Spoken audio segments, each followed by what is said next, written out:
wine of the world we forget thee. Shadow beneath thy hand, may we forever stand true to our God, true to our native land.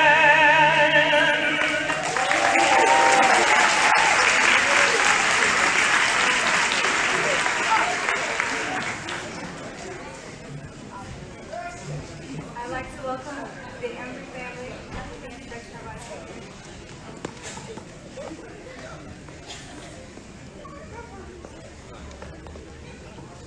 Good morning, good morning.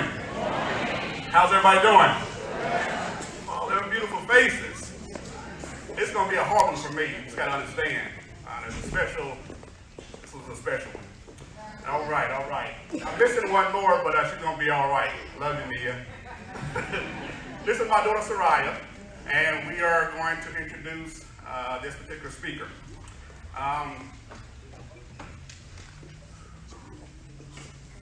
In many languages, the word Baba, spelled B-A-B-A, has a very special meaning. In most languages, Baba means father, okay? So for my 49 years, Jim Embry has been known to me and my 5 younger siblings as Baba, and to my daughters, exactly right. So he tells his grandkids, I'm 48, going on 49. So he tells his grandkids, how old is he? 29. That's right. He tells his kids, so he's maybe a little closer to my age, maybe. So it is an honor and a privilege and a blessing to be able to introduce to you Mr. Jim Embry. I'm not going to mention what's in the bio. I'm not going to try to mention anything that you may speak about. But I'm going to give you little tidbits that I sort of picked up through my life. I can talk great lengths about how I used to attend college as a 4-year-old. Okay? As a young father, he would take me to his classes as he pursued his degree in biology. Between he and my mother, who is a retired public school educator, they have impacted the lives of over 1,000 youth. For over 15 years, my dad used to coach at one time or another volleyball, baseball, soccer, and basketball, or sports. Yes. So nowadays, many of his initiatives and projects are revolved around children. I could talk at great length about how he had his children build their first computer, motherboard, disk drive, power supply. And that is probably the reason why he has 5 kids who have engineering degrees. During the summers off, right? No, not in every household. We would write term papers on our vacations and recite poetry to each other, like the likes of Langston Hughes. I too am America. Jim Embry has a deep love and appreciation for water. So you probably don't know that he is a certified scuba diver. He has recently returned from Cairo, Egypt, as he joined the National Association of Black Divers and scuba diving the Nile River. Being an avid photographer, you can only imagine the beauty of the pictures that he has taken. But lastly, one thing you will notice about him is his love for history, and specifically family history. When my grandmother passed away in the early 90s, he took over the reins of being the family historian. For he understands that the past, the present, and the future are all connected. So I will let him tell you about his life journey and his passion and his works to continue the dream of Dr. King and so many others like him. This Renaissance man, to us, he's Baba, who is the smartest man, the smartest person we know. So it is my pleasure to help me welcome, so please help me welcome Baba, Mr. Jim Embry.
Way.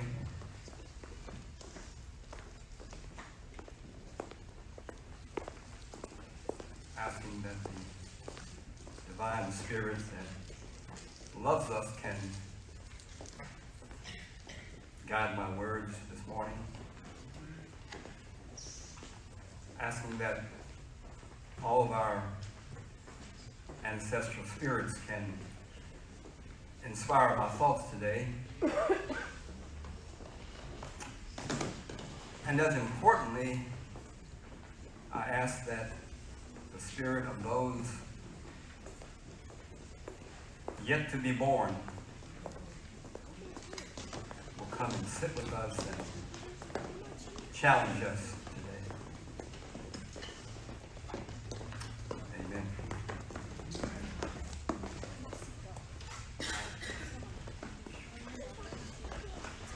What an introduction. Thank you, Siku, for those words, memories.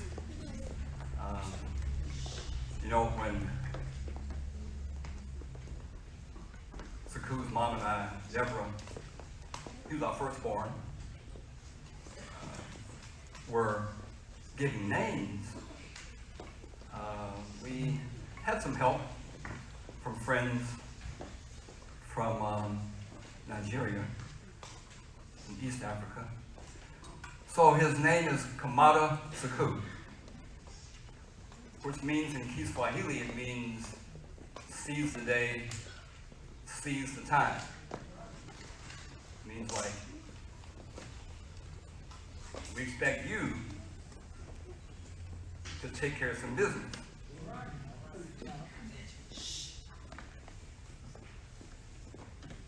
That was the aspiration that we had for him and the other children. Someone who would serve others.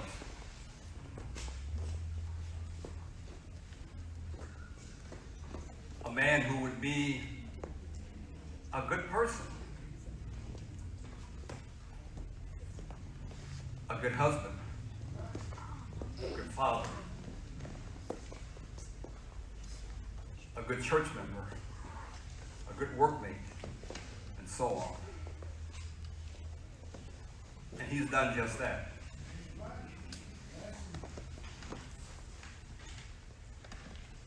So I can say, without hesitation,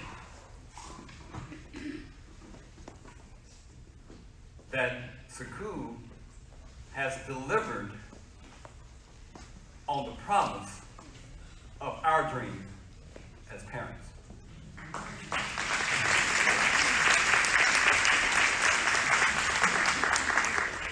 So we can all embrace that thought. We can all find within our lives, in every part of our lives,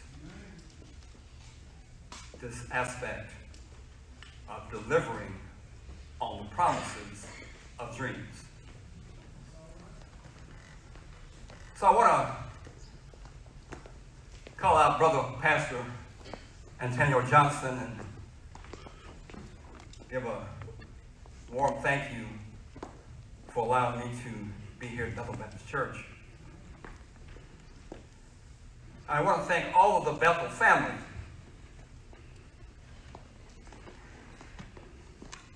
all of you for providing a church home for our son Siku, for Ava, Soraya, and Nia.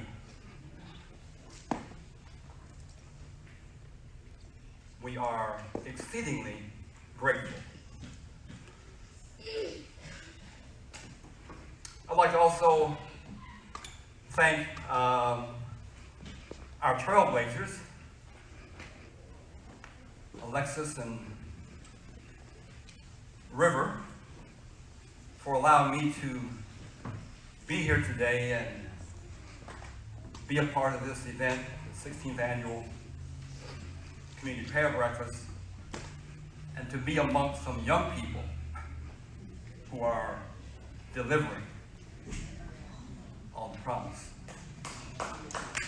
Thank you, Alexis and River. And I'd like to, of course, acknowledge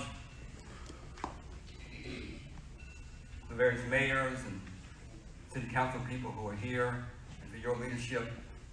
And I appreciate being in this region of North Carolina. And I want to, as already been done, it's a special call out of thank you to all the young people who are here today. Because one of the ways to deliver on the promise is to make sure that we're passing on the baton of the generations. It's really critical. Go to all kinds of meetings that I go to, and we all got white hair, gray hair. I got some problems with that. Thank you to the youth. And a special thank you to Edison and his wife who gave me the idea, Vanessa, for reaching out some months ago and asking me to come and be here this morning. So thank you, Edison, and all the team that are part of this. And thank you, of course, to all the folks who prepared the meal back in the kitchen areas. And we're here this morning before we got here. We got here around 6:30. They were already here. So thank you to the meal preparers. Now, so I'm kind of like a mover. That's why I want to be on the floor. So if you can't catch me, then watch the video later. But let me just kind of mention that as I began in this video, this image here, this is an image of myself in Siku. And so again, his mom, Deborah, and I were in college, and we couldn't afford a baby, child care. So I took Siku to class with me for a couple of years, actually, to 3 classes. He's about 1 year old here. So he was a college student at 1 year old. That's why he's so smart now.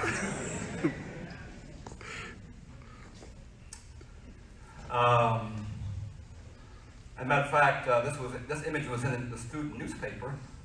The professor in this class of communications, we'd been there in class about maybe a month in class, and he never knew we were in the back. And then one day he kind of walked towards the rear, heard some murmuring, almost like maybe a puppy, came back and saw Siku there. We were way in the back. And he said, "Wow, hello dog, it's a young child here." He went out and called the photographer for the school newspaper that came in and took that picture on the front page of that week in the student newspaper. And then the professor said, Jim, you've been getting all these A's on all of your tests. 95 here, 98 here, but I think maybe you were cheating because you had some help. In any case, that's fond memories. So this morning I want to look at, as Siku mentioned, this sense of this King holiday, this prayer breakfast from a lens of past, present, and future. And I want to share some examples of my own life and life of my family in the context of that will connect in all kinds of ways with Dr. King's legacy in his life. Now, we ask ourselves, what is the essence of the dream King talked about at the March on Washington? You've heard his speech, memorized many parts of it. But the essence of his dream goes back to our country's founding documents. Now, I would like for us together to read this as a reminder of where it stems from. Thus, we hold these truths to be self-evident, that all men are created equal, that they're endowed by their Creator with certain unalienable rights, that among these are life, liberty, and the pursuit of happiness. Okay? That's the essence of the dream. But we realize in the founding document, 1700s, those words men did not include women, didn't include enslaved Africans, Native Americans.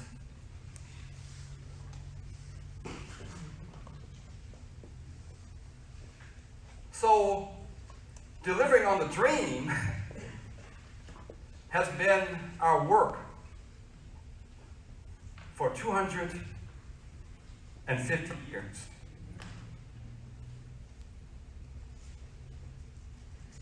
But the charge to deliver isn't just simply an anger among certain people or a feeling of disenfranchisement.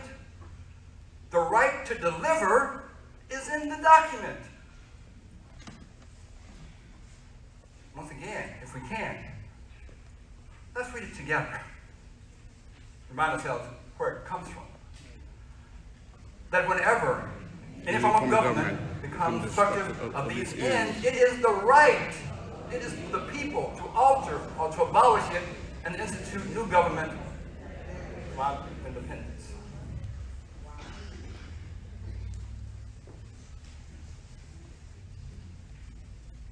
It's important to understand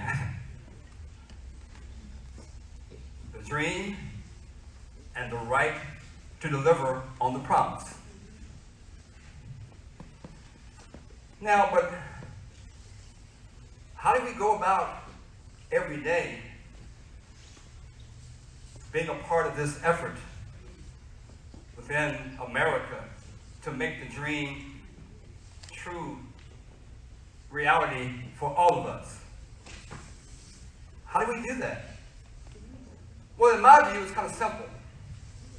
If we connect what's called quantum physics, that says, it's hard to read, it says that we're all made from stardust that kind of blew out billions of years ago. Well, now, we've got today some clergy. I'm not in any way a biblical or Quranic or scholar, but I think it says somewhere in there that we are all made in God's image.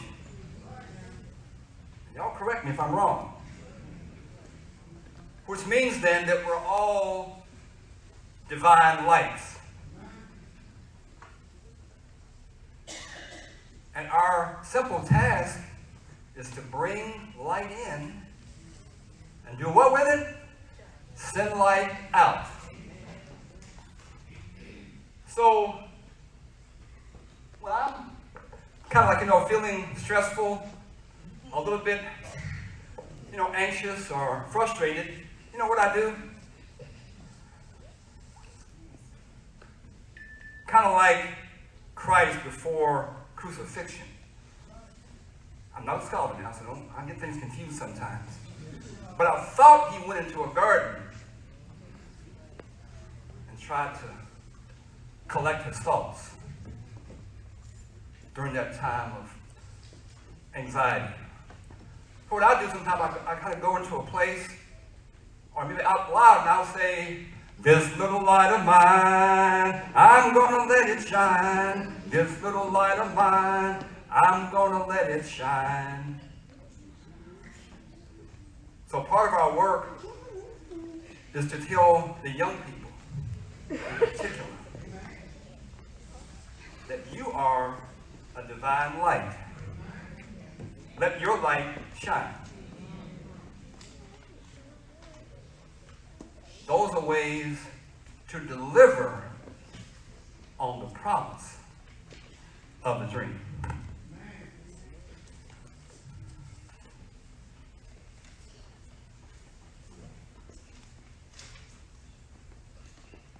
So, what I want to do, if I can, is then, speaking of that, I want to describe how I got here. And I don't mean coming down, I-85 or I-40. I'm talking about the highway of my ancestors and your ancestors. So to get here today, I use the GPS signal of those who have gone before us.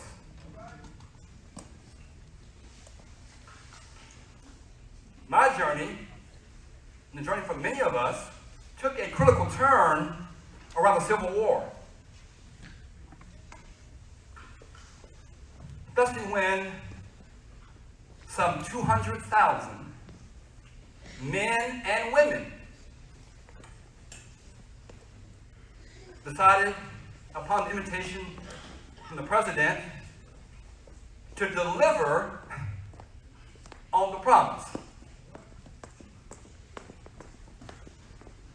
Some 200,000 men and women turned the tide on the war. This is an image here of an army camp in what's called Camp Nelson, Kentucky. In Kentucky, we had some 28,000 men and women who fought in the Union Army. And somewhere in these images are pictures of two members of my family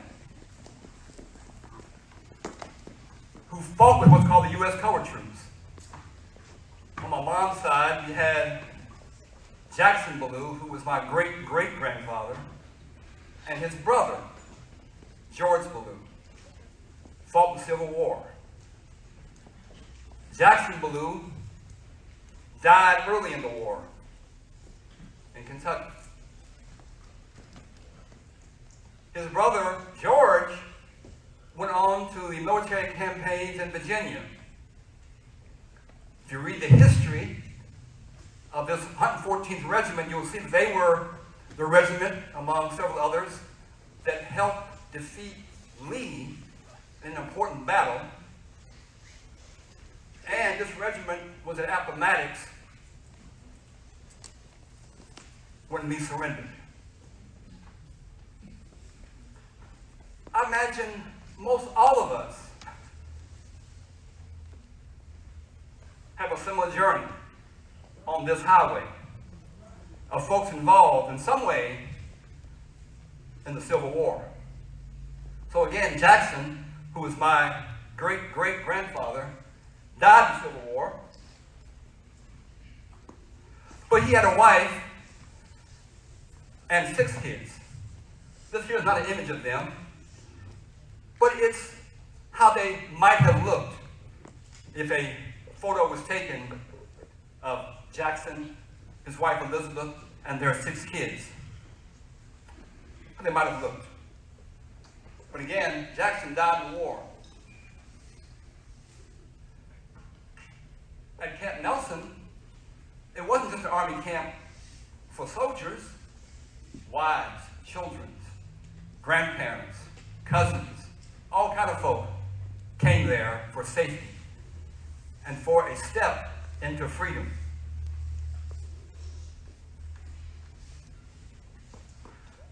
Now, at Camp Nelson, the Union Army general was concerned about looking after the families, the soldiers, the wives, the children. They thought also it was important to provide education. So there was this guy named John Fee, who was a few miles from Camp Nelson in a city called Berea, Kentucky, and he had founded a college in 1855 called Berea College, which was the first college in the South to admit women and African Americans. So they asked him to come to Camp Nelson, kind of give up school for a while, come to Camp Nelson and help educate the men, the wives, and the children. He did so for a couple of years. Then he went back home eventually to Berea, and the war ended, to reorganize Berea College. He said, well, Jim, what's I got to do like a king? I'm getting there. So this was John Fee. He came back to Berea. Back then, it was just one big building. Okay? Then he opened it up, and many of the USCT, U.S. colored troops, that survived the war, many of them went where? To Berea College to get education. They had both a high school program back then as well as a college program. Here are some of the images, actually, some of those students at Berea College. And somewhere within there are images of folks in my family. So, Jackson, who died in the war, his wife Elizabeth, with 6 kids, went back to where she had been enslaved in Madison County because she couldn't go very far with 6 kids. Had a 2-year-old, a 4-year-old, an 8, 12, 4, I forget, 6 kids. Went back there to make a way out of no way, to deliver on the dream that her husband had fought for. She went back, and one of her sons, who was for emancipation, his name is D.B. Ballou, my great-grandfather, when he was about maybe, I don't know, 10 or 12, 14, 15, can you imagine my grandparents, and probably yours as well, can you imagine her saying, son, I'll never forget, your father and your uncle fought in the war, your father died in the war, trying to deliver us to freedom. So you got to be like Siku, seize the time, seize the day. So I want you to go. Now remember at Camp Nelson, that nice white man who helped us colored folk? Say you got a school called Berea. I want you to go there. And he did in 1879, 1881. So when you hear about all of our kids, Siku mentioned, 5 engineers, and well, that was as expected because we come from a long line of folk who've had education. Now, let me back up 1 minute. While he was in school, this is his image in school, much younger then, there was a fellow student from Kentucky as well that came to school with him. His name was James Bond. Not talking about the secret agent 007. I'm talking about James Bond, who is the grandfather of Julian Bond. One of, if you recall the history, for the young folks, one of Dr. King's lieutenants, important associates, held elected officials, elected positions, was an ambassador.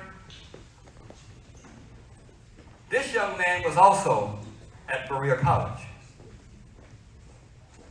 Now, y'all might know who this is. Some of you all might know who this right here is. This was also a Berea College student and graduate back in the late 1800s. Came out in 1903, went on to get a doctorate degree. Berea College, the father of black history. Carter G. Woodson was a Berea College student and graduate. I could go on and name so many folks, but just an idea of the importance of this institution. Now, this is a picture, one more story. It's a guy named Henry Allen Lane, who was also a Berea College student from Madison County, where my great-grandfather was living and teaching. My great-granddad here. These guys were like co-conspirators. They were like King and Abernathy, okay? Folks like that, okay? Co-conspirators, both of them teachers in the schools there in Madison County, both of them farmers, and both of them activists in all kinds of ways. They helped organize what's called, back in the 1900s early, it was called the Negro Farmers Council and the Negro Teachers Institute. Okay? Well, these folks, in 1919, began organizing what's called the Chautauqua educational programs. They're in my hometown of Richmond, Kentucky. Small town Richmond. Okay? We're organized in Chautauqua. On these two, it was an annual event. On these 2 years, however, the event, I saw in the newspaper, drew 1,500 people. In a small town, rural Kentucky. Now, can you imagine what they had to do to make sure that the white folk in power were involved, were supportive of what they were doing, to keep any kind of violence, harm being done? But they invited in, you say, well, why did this event draw 1,500 people? Well, here's why. Because these were the speakers. George Washington Carver, Du Bois, Ida B. Wells.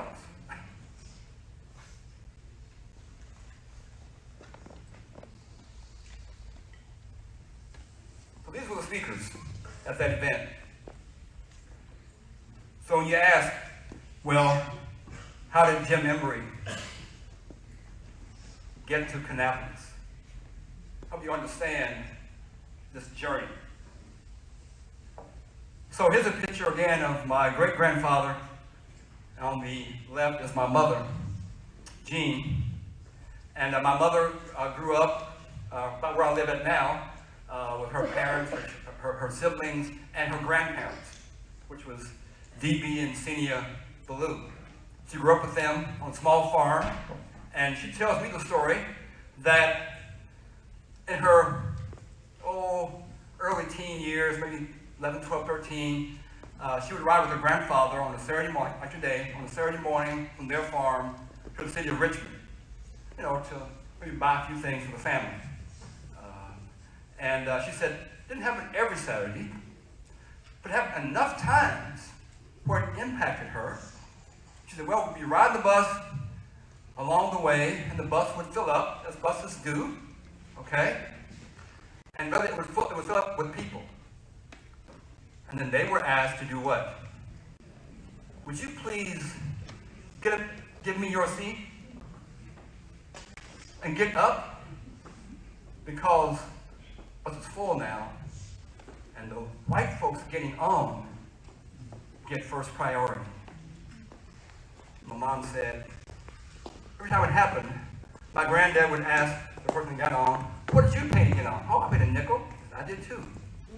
And we're not moving. But what happened? They were put off the bus and had to walk into town. Okay? Now she told over the years, of course, about her grandparents, many stories. That was one of them. Now, this happened in the 1930s. Okay? The 30s is when this was happening. This was 20 years before the historic Rosa Parks sit-down. It's important to remember, young folk, bless her heart, Rosa Parks wasn't the first one to sit down and get put off. She wasn't the first. There were hundreds of folks. Many of you all can share some of the stories. I'm sure you can. But this was part of how I got here. So my mom would tell this story. Now, my mom here again. In 1959, 1960, we moved up to Covington, Kentucky. My mom became the president of CORE, which stands for the Congress of Racial Equality. Okay? The president of CORE.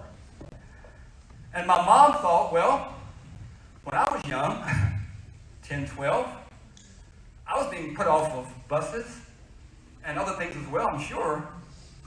She thought, well, we formed CORE, we're a direct action organization. It ought to be fine if my sons also become part of CORE. So I was 10 years old in CORE. Now, of course, as we know, the heavy lifting, as we know, those who were here, was done by adults. Picketing, demonstrating, things like that, negotiating. But young folks who are here, let's remember that there were thousands of young people, not just me and my brother, who were also on picket lines, demonstrations, and so forth. Some being fire hosed, some being beaten, and so forth. So I was one of those young folks at an early age. My brother and I used to help draw all these picket signs. For example, we also did what's called wade-ins, where you go to a public pool, wade in, trying to integrate the public pools. It was part of our history. Now, I spent about 3 years in CORE. Then around 1963, I joined the NAACP and soon became actually the Youth Division State President. And part of my role in 64 was to travel around Kentucky and help organize young people what was called the March on Frankfurt, March 5th, 64. As y'all know some of the history, King had a brother, lived in Louisville, Kentucky, A.D. King. He had some strong connections in Kentucky. But he led this march in 64 along with Jackie Robinson. So I had a chance to, again, organize young people and a chance to meet folks like Martin and Jackie that helped pave the way for why I'm here today. Now, in 1968, I was at the University of Kentucky. I was a founding member of what we call the Black Student Union, and we did a whole host of things. But because of my friendship, I went to Atlanta for Dr. King's funeral with 3 other friends. And because we had been friends with many people in the movement, again, James Foreman used to come by our house years ago in CORE. I met early on Roy Wilkins and many other people in various organizations, and we had friends who were in SNCC. So we were asked to be marshals in Dr. King's funeral, and then we were asked to wear white armbands to help keep the traffic, kind of flowing during that time. And then after the funeral in June, I was headed to New York City. I had met in Atlanta while I was there a whole host of people, including Ernie Green, known for the Little Rock 9 integration movement, and I was offered a job in New York City doing some work up there, and also working with Bethel Randolph and Ernie Green. But I stopped by the Capitol because one of Dr. King's last projects that he was organizing was the campaign to raise up the plight, the condition, and get some relief for poor people, okay? Poor People's Campaign. And as we know, some of the images of folks riding into town in wagons and horses and mules, marching and so forth, we realize that there's an effort underway now by Reverend Barber and many of his other associates, and national kind of effort to draw our attention to the same issues that were raised some 50 years ago. So there's going to be a march, and they're doing some campaign all around the country to draw people back to Washington, D.C. for the Poor People's Campaign. So again, while I was in New York, I had a chance to spend some time working with Bethel Randolph and Ernie Green. Upon returning to the campus in the early 70s, I had a chance to, like here, to introduce Dick Gregory, who was speaking on the campus.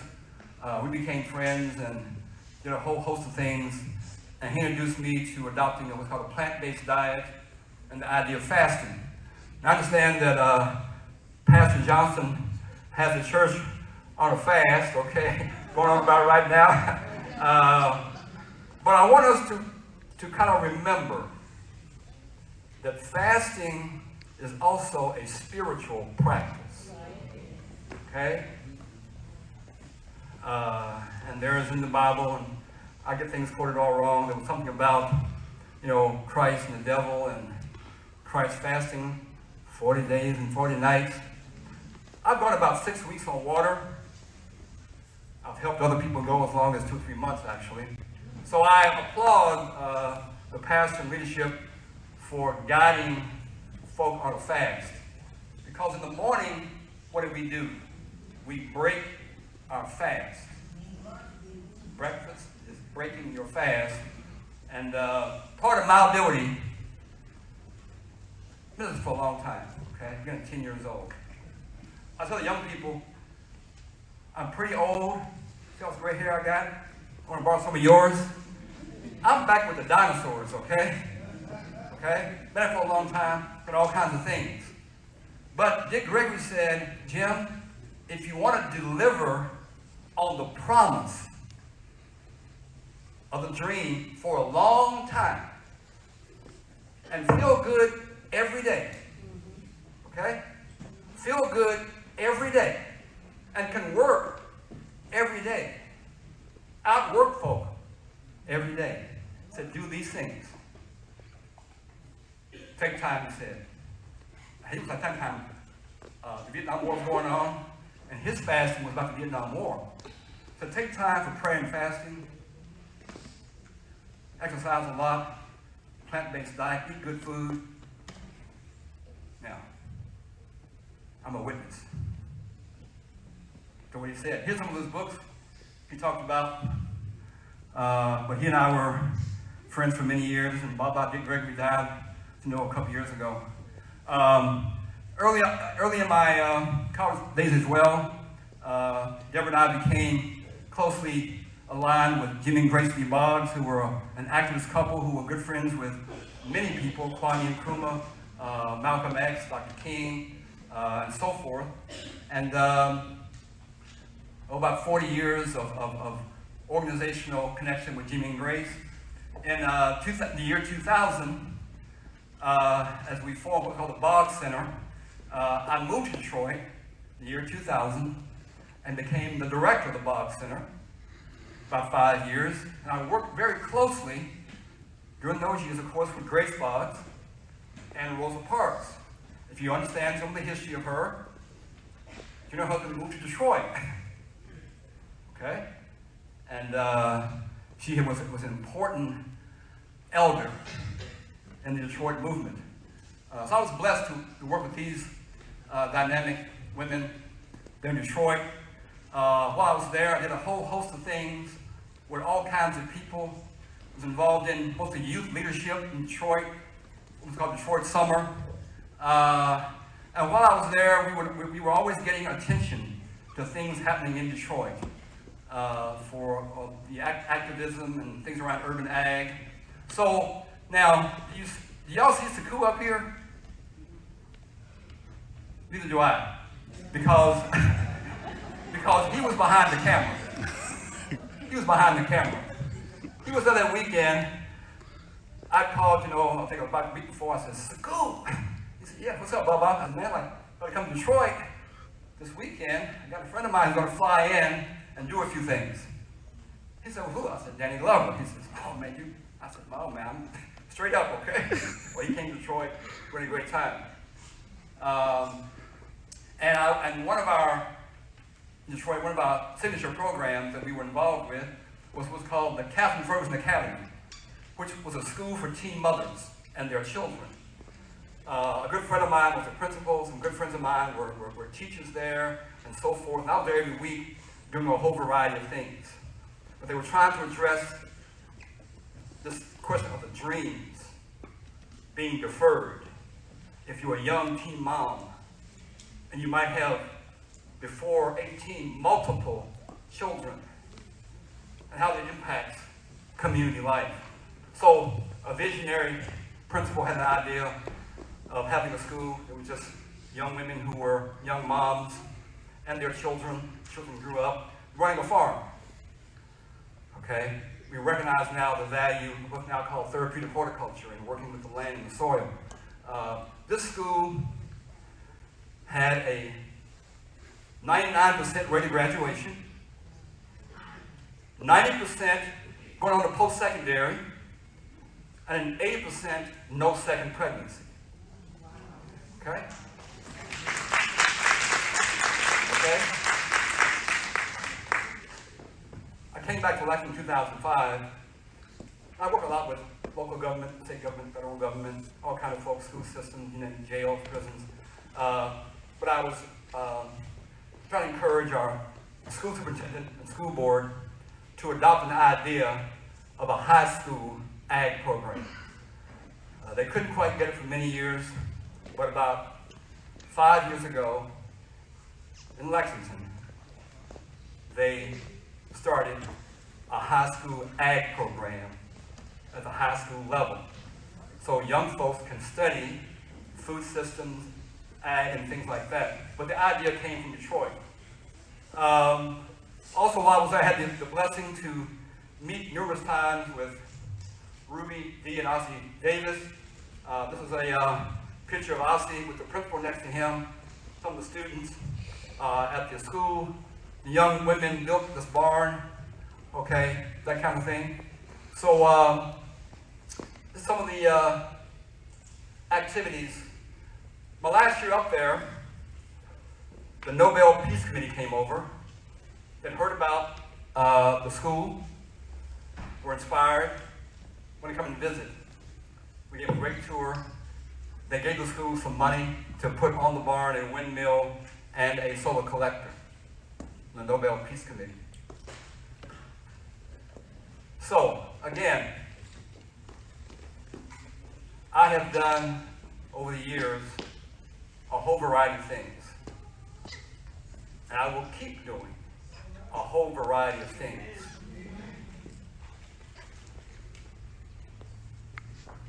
But I want to try to leave the message to young folks in particular. Okay? That each of you has a responsibility. Each of you has a role to play.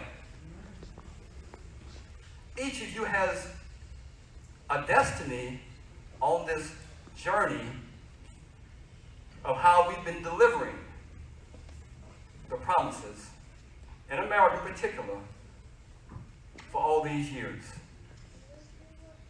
So we love you, we need you, we embrace you. Now, in closing, I want to say that I try to use music a lot when I'm stressful. Sometimes I'll sing, reach out and touch somebody's hand, make this world a better place if you can. So young folks, touch somebody, reach out and touch somebody. The last I'm going to mention, as there are a lot of great songs, both spirituals, gospels, R&B, jazz, whatever, that can help tell the story. Many great songs. But one of the ones that I use most mornings when I wake up, true story, okay, that helps a comprehensive look at how we deliver. It was a tune that came out, sung by, now some of you all don't remember, but Harold Melvin and the Blue Notes, sung by Teddy Pendergrass, and it goes something like, wake up everybody in bed, no more backward thinking, moving ahead, okay? Y'all know the song, okay? But now, I would ask in closing,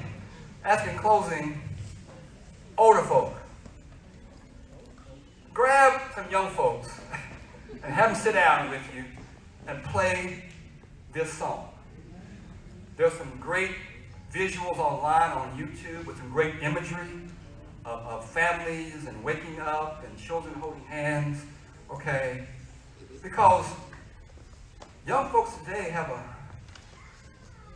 it's not easy, okay? It's not easy. So we've got to find various ways to make their path so they can maneuver and get through. For me, that song helps remind me that our work is comprehensive. It means that politicians think a new way, preachers preach a new way, teachers teach a new way, and so forth. That's what King talks about. Okay, that's what King talks about. So, I have a gift to give in closing for the Bethel Church.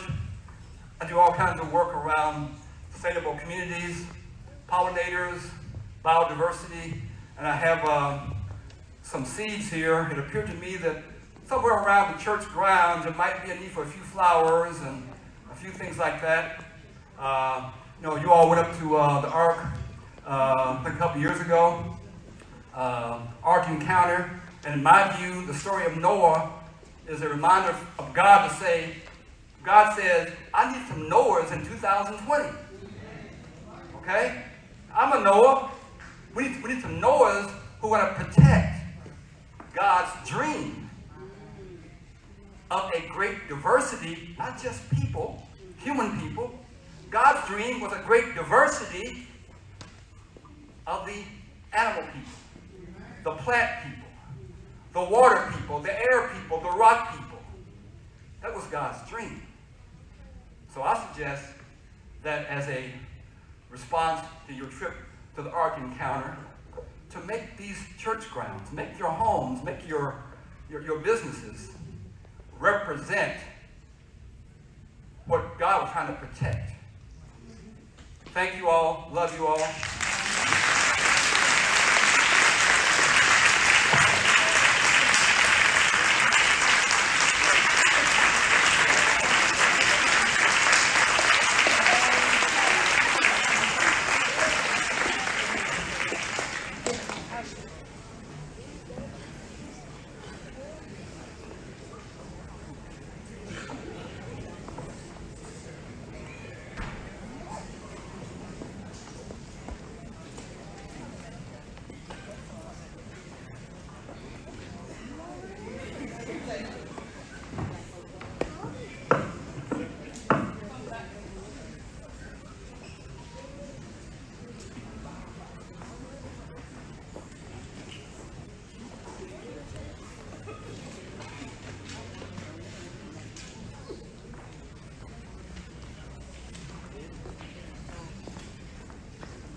At this time, I would like to welcome Edison McCrea, Marley Howie, and Malik Buhari with our special presentations, followed by our Unity Prayer Service with Pastor Donald Embry.